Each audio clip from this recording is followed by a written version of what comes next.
Get ready for a bit of adventure. This is Adventure Bit, and you definitely get a bit of adventure with this game.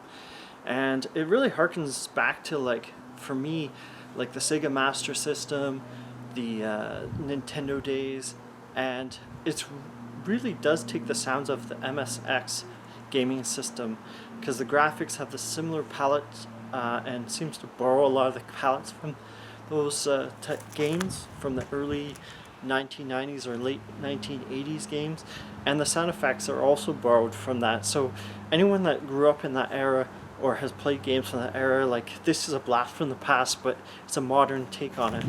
So it's pretty much an Indiana Jones game that you never got but you always want to play as a kid if you grew up then.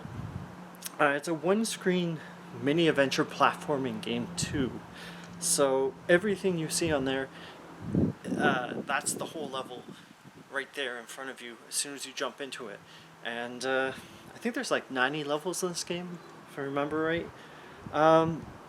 So it requires minor puzzle solving, like sometimes you have to put torches, light the torches, and then take out the enemies on each level. I didn't know what to do at first. I kept whacking this guy, and then suddenly he got ropes on them. I'm like, oh, you have to kick him or like bump into him, but you gotta be careful because you can only tie them up briefly. So there is a bit of a strategic element to this. The controls are super responsive and smooth. The graphics are very nice to look at, especially since this game is, like, I guess now 40 to 50 years old, the game's era that is trying to emulate, so super retro. Yeah, and it's a pretty decent game difficulty. I wouldn't say it's hard. You just have to be patient and wait for the enemies to follow, like, their walk pattern and everything, or you're not in a rush to, like, finish the level. There's no timer, but you just have to be patient at certain elements, otherwise you're gonna lose your 9 lives or whatever they give you. I didn't count. It's got an automatic game save checkpoint system in place, so that's more modern than it would be like back then. So yeah, and you have to find crystal skulls in each level. So I don't think you have to get them, but I mean, you get extra points for doing them. So that's like a neat twist if you're looking for extra challenge. The game's only $2.29 regular price. I think it's going for 91. Yeah, it's going for 91 cents right now. So, like, it's quite a deal. And you can always jump back into this as well. The biggest con is I found that there was no controller support, so you have to use a keyboard.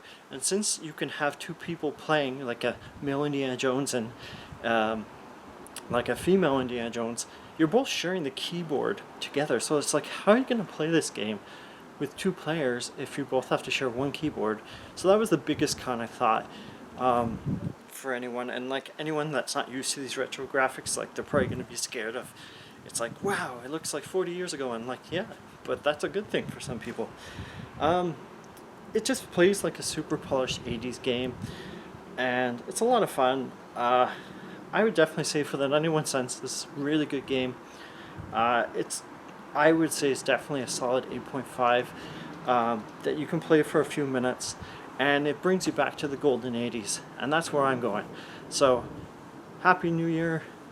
Hope you have a great 2022, and I'll see you then. Ciao. Bye.